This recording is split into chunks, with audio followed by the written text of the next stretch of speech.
Hello guys, welcome back to the channel and welcome back to Elite Wrestling. तो guys हमेशा की तरह ही आज भी हम AEW कंपनी के बहुत ही बड़े और बहुत सारे अपडेट्स के बारे में बात करने वाले हैं। और गाइज आज इस वीडियो के अंदर हम जानने वाले हैं कि किस तरीके से हमें दोबारा से AEW कंपनी और WWE कंपनी इन दोनों की काफी बड़ी जंग शुरू होती हुई दिखाई दे सकती है। जिसके साथ ही हम जानने वाले हैं कि हाल फिलहाल में जोनाथन ग्रेशम के AEW कंपनी के सिचुएशन के ऊपर कौन से नए रिपोर्ट सामने आ रहे हैं। जिसके साथ ही AEW कंपनी ने एक काफी बड़ा डोनेशन कर दिया है।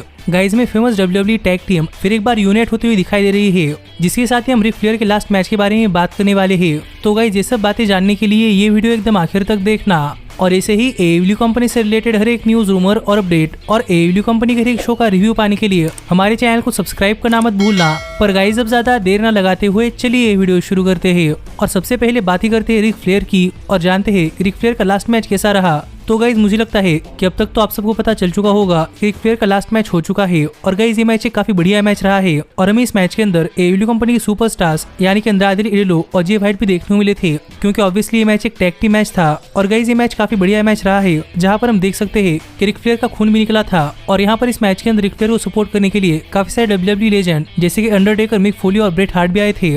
और फ्लेयर का लास्ट मैच है तो ऑब्वियसली फ्लेयर ने मैच जीता है, जो सब बातें आपको पता होगी। और मैं दोबारा से इन सब चीजों के बारे में बात नहीं करना चाहता, इसीलिए गाइज मैं इस मैच के बारे में ज्यादा कुछ नहीं बोलूंगा। क्योंकि गाइज मेरे लिए रिक फ्लेयर का आखिरी मैच रेसलमेनिया 24 के अंदर हुआ था और तब से मैंने मान लिया है कि रिक फ्लेयर रिटायर हो चुके हैं। और सीरियसली देखा जाए तो उतने बढ़िया मैच के बाद रिक फ्लेयर को रेसल करने की भी जरूरत नहीं थी, क्योंकि रिटायर होने के बाद रेसल कर रिक फ्लेयर ने एक तरीके से शॉन माइकल्स की इंसल्ट कर दी है, जो मुझे लगता है कि फर्स्ट प्लेस में रिक फ्लेयर को करना ही नहीं चाहिए था। इसीलिए गाइज माना कि रिक फ्लेयर का लास्ट मैच कितना मेमोरेबल क्यों ना हो, पर मेरे लिए रिक फ्लेयर का लास्ट मैच रेसलमेनिया 24 में हुआ Ric Flair versus Shawn Michaels का मैच है। जिस पर आपका क्या कहना है आप मुझे कमेंट कर बताइए। और सच बताओ तो मैं इस मैच के अंदर होप कर रहा था कि रिक फ्लेयर कहीं मर ना जाए, क्योंकि 73 इयर्स के एज में ऐसा रेसल करना ये काफी टफ बात होती है। और उसके लिए मैं रिक फ्लेयर को मानता हूँ, पर होप करते हैं कि इसके बाद रिक फ्लेयर का एक और लास्ट मैच ना आए। गाइज आगे बढ़ते हैं, लेकिन आगे बढ़ने से पहले मैं आपको बताना चाहूंगा कि आप ऐसे ही AEW कंपनी के हर एक न्यूज, रूमर और अपडेट हमारे चैनल के ऊपर वीडियो आने से पहले जानना चाहते हैं तो ऊपर आए हुए कार्ड के ऊपर क्लिक कर ये वीडियो देखकर हमारे चैनल की एप्लीकेशन डाउनलोड करना मत भूलना।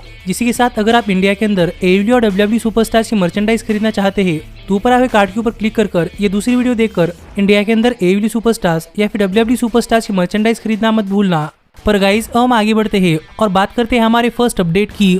और गाइज सबसे पहले बात करते हैं AEW कंपनी के डोनेशन की और जानते हैं कि हाल ही में AEW कंपनी ने कौन सी बड़ी चैरिटी को काफी बड़ा डोनेशन कर दिया है। तो गाइज अगर आप AEW कंपनी को फॉलो करते हैं तो आपको पता होगा कि AEW कंपनी एक रेसलिंग कंपनी के साथ साथ एक काफी बढ़िया पब्लिक कंपनी भी है, क्योंकि गाइज AEW कंपनी अपने फैंस और अपने रेसलर्स के लिए काफी केयर करती है। और ये चीज दिखाने के लिए AEW कंपनी बार बार अपने कंपनी की तरफ से काफी सारे चैरिटी वर्क और काफी सारे डोनेशन भी करती है। और गाइज जैसे ही AEW कंपनी ने फिर एक बार एक काफी बड़ा डोनेशन कर दिया है। और गाइज आपको तो पता ही होगा कि हाल ही में AEW कंपनी के अंदर डायनामाइट स्पेशल फाइट फेस्ट की वीक 2 यानी कि शार्क वीक हुआ था।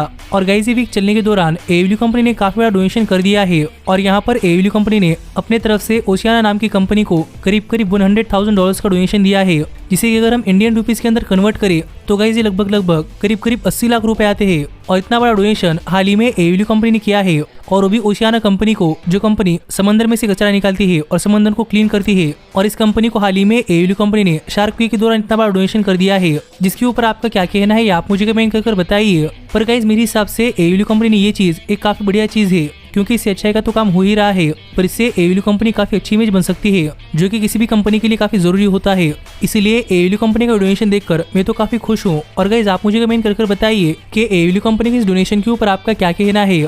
लेकिन गाइज हम आगे बढ़ते हैं और बात करते हैं हमारे अगले अपडेट की और जानते हैं कि हाल ही में जो जोनाथन ग्रेशम ने AEW कंपनी से अपना रिलीज मांगा था तो उसके ऊपर कौन से नए अपडेट सामने आ रहे हैं। तो गाइज अगर आपने हमारे चैनल के ऊपर AEW कंपनी का एक न्यूज, रूमर और अपडेट फॉलो किए हैं तो आपको पता होगा कि हाल ही में रिंग ऑफ ऑनर कंपनी और AEW कंपनी के सुपरस्टार यानी कि जोनाथन ग्रेशम ने AEW कंपनी से अपना रिलीज मांगा था। और यहाँ पर जोनाथन ग्रेशम चाहते थे कि टोनी खान जोनाथन ग्रेशम को न सिर्फ AEW कंपनी बल्कि रिंग ऑफ ऑनर कंपनी से भी रिलीज करे, क्योंकि जोनाथन ग्रेशम को टोनी खान का आइडिया पसंद नहीं आ रहा था कि कैसे ग्रेशम की बुकिंग हो रही है और किस तरीके से जोनाथन ग्रेशम अपनी रिंग ऑफ ऑनर कंपनी की वर्ल्ड चैंपियनशिप हार चुके हैं। पर गाइज इस सब स्टोरी के ऊपर और नए अपडेट सामने आ रहे हैं। और गाइज करंटली ऐसा बताया जा रहा है कि अब तक AEW कंपनी ने जोनाथन ग्रेशम को अपनी कंपनी से रिलीज नहीं किया, और probably AEW company Jonathan Gresham को अपनी कंपनी से रिलीज भी नहीं करने वाली। और गाइज यहाँ पर बताया ऐसा जा रहा है कि प्रोबेबली यहाँ पर टोनी खान जोनाथन ग्रेशम का माइंड चेंज करने के बारे में सोच रहे हैं, और यहाँ पर टोनी खान जोनाथन ग्रेशम को एक बहुत ही बढ़िया बुकिंग देने के बारे में सोच रहे हैं। और इसीलिए टोनी खान चाहते हैं कि जोनाथन ग्रेशम AEW कंपनी के साथ रहे। और इसीलिए टोनी खान जोनाथन ग्रेशम को AEW कंपनी से रिलीज नहीं करने वाले, क्योंकि जोनाथन ग्रेशम एक बहुत ही बड़ा सुपरस्टार है और टोनी खान भी जोनाथन ग्रेशम के मुताबिक जोनाथन ग्रेशम को एक बहुत ही बड़ा बुकिंग देने के लिए तैयार है, जो अपडेट हाल फिलहाल में सामने आ रही है। लेकिन गाइस यहाँ पर बताया भी ऐसा जा रहा है कि प्रॉब्लम हमें कुछ महीनों तक जोनाथन ग्रेशम रेसलिंग में से ब्रेक लेते हुए दिखाई देने वाले हैं। तो देखते हैं कि जब जोनाथन ग्रेशम रेसलिंग में वापस आते हैं तो जोनाथन ग्रेशम का रेसलिंग करियर कैसा होता है और क्या जोनाथन ग्रेशम की बुकिंग के अंदर कोई फर्क पड़ता है या नहीं। लेकिन गाइज आप मुझे कमेंट कर बताइए कि स्टोरी के ऊपर आपका क्या कहना है। पर गाइज मेरे हिसाब से टोनी खान ने की हुई चीज एक काफी बढ़िया चीज है कि यहाँ पर टोनी खान रेसलर्स ने उनका रिलीज मांगा तो उन्हें डायरेक्टली रिलीज नहीं करे है, बल्कि उन्हें काफी बढ़िया बुकिंग देने का ट्राई कर रहे हैं। और गाइज मेरे हिसाब से हर एक रेसलिंग कंपनी को ही करना चाहिए। अगर कोई रेसलर अपना रिलीज मांगता है तो उस रेसलर को बहुत ही बढ़िया बुकिंग देनी चाहिए, ना कि उसे डायरेक्टली अपनी कंपनी से निकालना चाहिए या फिर उसे अंडर कॉन्ट्रैक्ट रखकर उसे अपने साथ काम नहीं करने देना चाहिए, क्योंकि इससे रेसलर का काफी ज्यादा नुकसान होता है। इसलिए मुझे टोनी खान जो कर रहे हैं वो काफी पसंद आया है। तो देखते हैं कि आगे चलकर जोनाथन ग्रेशम का रेसलिंग करियर कैसा होता है। लेकिन गाइज हम आगे बढ़ते हैं और बात करते हैं हमारे अगले अपडेट की और जानते हैं कि हाल फिलहाल में किस तरीके से डब्ल्यूडब्ल्यूई कंपनी की काफी बढ़िया टैग टीम यानी कि दोबारा का रियूनियन हुआ है। तो गाइज अगर आपने डब्ल्यूडब्ल्यूई कंपनी को बहुत पहले से फॉलो किया है तो आपको पता होगा कि मिसाल 2017-18 के अंदर डब्ल्यूडब्ल्यूई कंपनी के अंदर शेमस और सिज़ारो इनकी द बार नाम की टैग टीम देखने को मिलती थी। और गाइज ये टैग टीम एक बहुत ही बढ़िया टैग टीम थी जिसने टैग टीम डिवीजन के अंदर काफी तेल का मचा कर रखा था। पर गाइज अनफॉर्चुनेटली सिज़ारो डब्ल्यूडब्ल्यूई कंपनी से रिलीज हो गए और सिज़ारो ने एडब्ल्यू कंपनी ज्वाइन कर ली। इसीलिए गाइज यहाँ पर दोबारा की रियूनियन होने के चांसेस काफी कम थे। लेकिन गाइज हाल ही में डब्ल्यूडब्ल्यूई सुपरस्टार यानी कि शेमस ने ऐसा कुछ कर दिया है जिससे कि हमें दोबारा का रियूनियन देखने को मिल रहा है। क्योंकि गाइज हाल ही में डब्ल्यूडब्ल्यूई सुपरस्टार शेमस ने अपने सोशल मीडिया हैंडल्स के ऊपर एक फोटो शेयर किया है, जिस फोटो के अंदर आप देख सकते हैं कि यहाँ पर शेमस और सिज़ारो साथ में बैठे हैं और सिज़ारो के साथ Ring of Honor company world championship भी है। और इस फोटो के कैप्शन के अंदर शेमस ने लिखा है कि उन्होंने सिर्फ बार रेज नहीं किया बल्कि एक क्लूडियो कैसनोली है। जो बातें शेमस ने इस फोटो के अंदर लिखी है जिससे कि आप समझ सकते हैं कि गाइज हाल ही में सिज़ारो और शेमस साथ आए थे और शायद ये सब चीजें समरस्लैम वीकेंड के अंदर हुई है, क्योंकि इस बार समरस्लैम नेशविल के अंदर था और शायद सिज़ारो भी नेशविल के अंदर ही थे। इसीलिए हमें सिज़ारो और शेमस एक दूसरे के साथ देखने को मिले हैं, जिसके ऊपर आपका क्या कहना है आप मुझे कमेंट कर बताइए। पर गाइज मैं ये चीज देखकर काफी खुश हूँ कि डब्ल्यूडब्ल्यूई कंपनी छोड़ने के बाद भी यहाँ पर सिज़ारो अपनी डब्ल्यूडब्ल्यूई कंपनी की रिलेशनशिप नहीं भूले। और मैं होप कर रहा हूँ कि मैं एक दिन दोबारा का यूनियन देखने को मिले, जो पता नहीं होगा या नहीं। लेकिन गाइज हम आगे बढ़ते हैं और बात करते हैं हमारे सबसे बड़े अपडेट की और जानते हैं कि क्या हमें दोबारा से डब्ल्यूडब्ल्यूई और एडब्ल्यू इन दोनों कंपनी के बीच की वॉर शुरू होती हुई दिखाई देने वाली है या नहीं।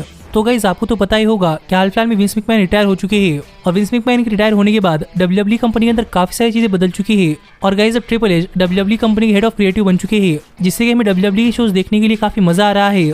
लेकिन गाइज इसी के साथ हमें प्रॉब्ली डब्ल्यूडब्ल्यूई कंपनी के अंदर एक काफी बड़ा चेंज देखने को मिल सकता है, क्योंकि गाइज डब्ल्यूडब्ल्यूई कंपनी के नए ओनर और नए हेड ऑफ क्रिएटिव के साथ साथ हमें शायद दोबारा से डब्ल्यूडब्ल्यूई और एडब्ल्यू कंपनी इनके बीच की ओल्ड राइवलरी शुरू होती हुई दिखाई देने वाली है।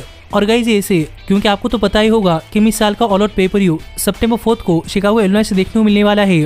और गाइज सरप्राइजिंगली डब्ल्यूडब्ल्यूई ने अपने एनएक्सटी ब्रांड का पेपर-व्यू एडब्ल्यू कंपनी के ऑल आउट पेपर-व्यू के साथ हेड टू हेड कंपटीशन के अंदर रखा है, जो देखा जाए तो काफी सरप्राइजिंग चीज है। क्योंकि गाइज आज तक हमने देखा था कि डब्ल्यूडब्ल्यूई एनएक्सटी के पेपर-व्यूज या फिर एडब्ल्यू कंपनी के पेपर-व्यूज उनकी वॉर खत्म होने के बाद से साथ में नहीं हो रहे थे। लेकिन गाइज अब सरप्राइजिंगली विंस मैकमैन रिटायर होने के बाद हमें शायद दोबारा से डब्ल्यूडब्ल्यूई और एडब्ल्यू कंपनी इन दोनों के बीच की वॉर दोबारा से रियूनाइट होती हुई दिखाई दे सकती है। क्योंकि यहाँ पर डब्ल्यूडब्ल्यूई एनएक्सटी ने एडब्ल्यू कंपनी के ऑल आउट पेपर-व्यू के साथ हेड टू हेड कंपटीशन के अंदर अपना एक इवेंट कंफर्म कर दिया है। तो देखना पड़ेगा कि क्या इससे दोबारा से एनएक्सटी और एडब्ल्यू कंपनी वॉर शुरू होती है या नहीं। और अगर ये वॉर शुरू होती है तो इस बार इस वॉर के अंदर कौन जीतता है। और गाइज आप मुझे कमेंट कर बताइए कि सबके ऊपर आपका क्या कहना है। पर गाइज जहाँ तक बात है मेरी, तो गाइज मैंने तो जरा भी नहीं सोचा था कि ट्रिपल एच इंचार्ज होने के बाद हमें दोबारा से वॉर देखने को मिल सकती है। पर गाइज मैं होप कर रहा हूँ कि वॉर ना हो, क्योंकि इस वॉर से जितना इन दोनों कंपनी को फायदा है उतना इन दोनों कंपनी को नुकसान भी है। इसलिए मैं नहीं चाहता कि वॉर दोबारा से हो। पर गाइज आप ऐसे ही एडब्ल्यू कंपनी से रिलेटेड हर एक न्यूज, रूमर और अपडेट और एडब्ल्यू कंपनी के हर एक शो का रिव्यू पाने के लिए हमारे चैनल को सब्सक्राइब करना मत भूलना। पर गाइज अब मैं मिलता हूँ आपसे अगली वीडियो के अंदर, पर तब तक stay healthy, stay happy and keep watching elite wrestling. Hey, did you like that video? Click the screen for more. And where do you think you're going? Check out our official merchandise page and to support the entire cast. And thanks so much for being the elite. The elite. What, Nick, you're not going to sing it all with me this time?